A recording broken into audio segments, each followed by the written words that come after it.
চোটের জন্য আফগানিস্তানের বিরুদ্ধে ওডিআই সিরিজ খেলবে না রোহিত শর্মা এবং বিরাট কোহলি, এবং পাশাপাশি ভারতীয় টিম নতুন টি-20 ক্যাপ্টেনের সঙ্গে খেলতে চলেছে আগামী সিরিজগুলো। তাহলে কি সূর্যকুমারকে টিম থেকে বের করে দেওয়া হবে, ক্যাপ্টেন্সি থেকে সরিয়ে দেওয়া হবে? অন্যদিকে ভারতীয় টি-20 দলে সুযোগ পেতে চলেছে বৈভব সূর্যবংশী এবং রজত পাটিদার। তো এই সব কিছু নিয়েই আজকের ভিডিওতে আলোচনা করব। ভিডিওটা ইন্টারেস্টিং হবে, অনেক কিছু ইনফরমেশন তোমরা পেতে চলেছো।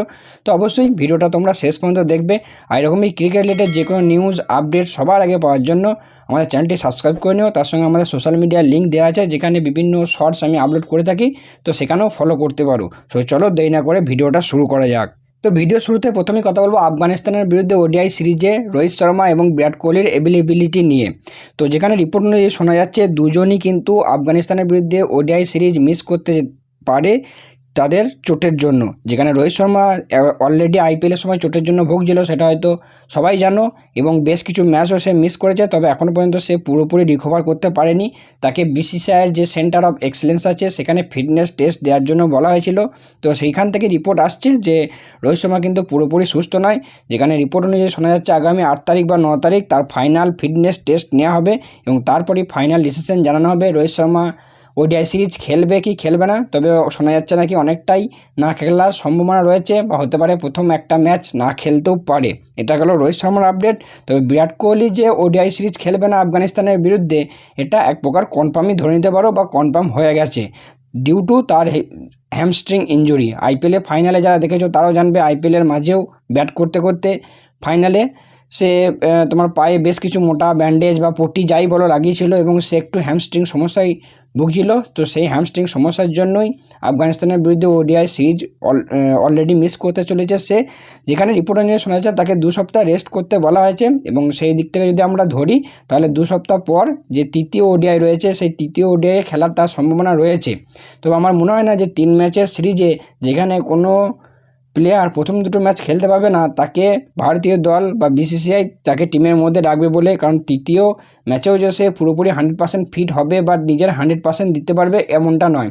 তো যেখান থেকে আমরা ধরে নিতে পারি যে বিরাট কোহলি আফগানিস্তানের বিরুদ্ধে ওডিআই সিরিজ খেলবে না। তবে পাশাপাশি একটা খুশির খবরও দিই, এখানেও রিপোর্টে এটাও বলা হয়েছে যে আফগানিস্তানের বিরুদ্ধে ওডিআই সিরিজ না খেললেও পরের মাসে যে ইংল্যান্ডের বিরুদ্ধে ওডিআই সিরিজ আছে সেই সিরিজ কিন্তু বিরাট কোহলি খেলবে বা থাকবে।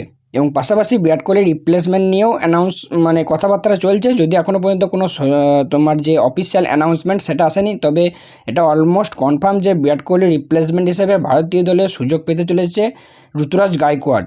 তবে পাশাপাশি আরও 2-একটা নামও থাকছে, যেমন যশস্বী জয়সওয়াল, সেও কিন্তু লাস্ট সিরিজে তোমার সেঞ্চুরি করেছে, যদিও ওপেনে সেঞ্চুরি করেছে, বাট তারও কিন্তু ভারতীয় দলে সুযোগ পাওয়ার একটা বড় চান্স রয়েছে। যদি জয়সওয়াল সুযোগ পায় সেক্ষেত্রে জয়সওয়াল হয়তো ওপেন করবে, গিল 3 নম্বরে খেলতে পারে, এরকম একটা কম্বিনেশন হতে পারে। বা যদি ঋতুরাজ গায়কোয়াড় চান্স পায়, মানে তার নামটাই সামনে আসছে, সেক্ষেত্রে হয়তো দেখা গেল ঋতুরাজ গায়কোয়াড়ই 3 নম্বরে খেলছে, বা তাকে রেস্ট দিয়ে যেহেতু ঈশান কিষান ব্যাকআপ ওপেনার আছে তাকে 3 নম্বরে খেলাতে পারে। যেহেতু কেএল রাহুল হয়তো উইকেট কিপার করবে, বা ঈশান কিষানে উইকেট কিপার করবে, এবং ঈশান কিষান 3 নম্বরে খেলবে। তো এরকম একটা কম্বিনেশন আমরা কিন্তু দেখতে পেতে পারি। যেহেতু এখনও পর্যন্ত কোনো অফিসিয়াল অ্যানাউন্সমেন্ট আসেনি, সেই জন্য এই ব্যাপারে ডিটেলস কিছু বলতে পারছি না কে হবে কোহলির রিপ্লেসমেন্ট। তবে কোহলির কোনো একটা রিপ্লেসমেন্ট আসবে ভারতীয় দলে, এটা শিওর। আর বাই এনি চান্স যদি রোহিত শর্মাও না খেলতে পারে, সেক্ষেত্রে হয়তো জয়সওয়াল এবং ঋতুরাজ গায়কোয়াড় দুজনেই ভারতীয় টিমে চান্স পেতে পারে। দেখা যাক এ ব্যাপারে নেক্সট কোনো বড় সড়ো আপডেট এলে অবশ্যই তোমাদেরকে জানিয়ে দেবো। আজকের পরবর্তী আপডেট ভারতীয় টিমের নেক্সট টি-20 ক্যাপ্টেনকে নিয়ে, যেটা অলরেডি আইপিএল চলাকালীন বা আইপিএলের মাঝে থেকেই তোমার গিয়ে আলোচনা শুরু হচ্ছিল যে তোমার সূর্যকুমার যাদবকে ক্যাপ্টেন্সি থেকে সরিয়ে দেওয়া হতে পারে। তো এখন যার চারিদিকে আপডেট আছে বলতে পারো এক প্রকার অলমোস্ট কনফার্ম যে সূর্যকুমার যাদবকে ভারতীয় টি-20 ক্যাপ্টেন্সি থেকে সরিয়ে দেওয়া হবে। যেখানে সবথেকে যে চান্স রয়েছে ক্যাপ্টেন হওয়ার, নতুন ক্যাপ্টেন হওয়ার, সেটা হচ্ছে শ্রেয়স আয়ার। তার নামটা সবার প্রথমে থাকছে, বা 99% চান্স। সূর্যকুমারকে সরিয়ে দিলে শ্রেয়স আয়ারই হবে ভারতের পরবর্তী টি-20 ক্যাপ্টেন। তার পাশাপাশি আরও 2-3টে নাম সামনে আসছে, যেখানে সঞ্জু স্যামসন থাকছে, তোমার তিলক ভর্মা থাকছে, এবং ঈশান কিষান থাকছে। তবে রিপোর্টে এটাও শোনা যাচ্ছে যে যদি শ্রেয়স আয়ার ক্যাপ্টেন হয়, সেক্ষেত্রে ভাইস ক্যাপ্টেনের নাম কিন্তু তিলক ভর্মার থাকতে চলেছে। তবে এই জায়গায় আমার একটা প্রশ্ন থেকে যাচ্ছে, তাহলে সূর্যকুমারের কি হবে, সূর্যকুমারের ভবিষ্যৎ কী, আর সূর্যকুমারের দোষটাই বা কী? প্রথম কথা, যদি শ্রেয়স আয়ার ক্যাপ্টেন হয়, শ্রেয়স আয়ার অবশ্যই 3 নম্বরে খেলবে। তবে আমার মনে হয় যদি শ্রেয়স আয়ার ক্যাপ্টেন হয়, তাহলে সূর্যকুমারকে ভারতীয় টিম থেকে ড্রপ করা হতে পারে, বা ভারতীয় স্কোয়াডে থাকলেও হয়তো প্লেইং 11-এ থাকবে না, এরকমটাই শোনা যাচ্ছে।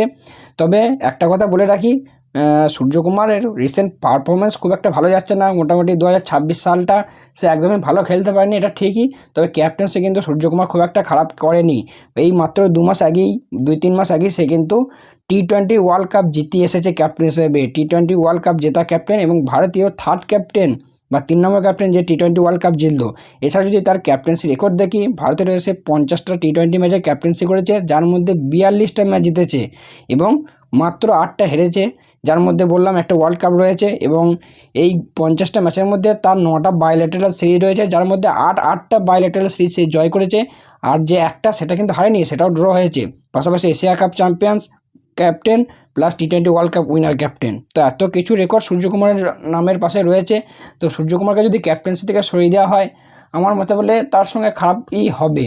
এবার হ্যাঁ, মানছি তার ফর্ম খুব একটা ভালো যাচ্ছে না, বাট যদি তাকে পার্মানেন্টলি সরিয়ে দেওয়া হয়, ফর্মের জন্য সরিয়ে দিলে 2-একটা সিরিজ রেস্ট দিল সেটা আলাদা ব্যাপার, বাট যদি তাকে পার্মানেন্টলি সরিয়ে দেওয়া হয় সেটা আমার মতে খুবই খারাপ হবে। তবে শোনা যাচ্ছে আগামী 6 তারিখ অর্থাৎ শনিবার আয়ারল্যান্ডের বিরুদ্ধে যে এবং ইংল্যান্ডের বিরুদ্ধে যে টি-20 সিরিজ রয়েছে তার দল ঘোষণা করা হবে, সেখানেই আমাদের পুরোপুরি ব্যাপারটা ক্লিয়ার হয়ে যাবে।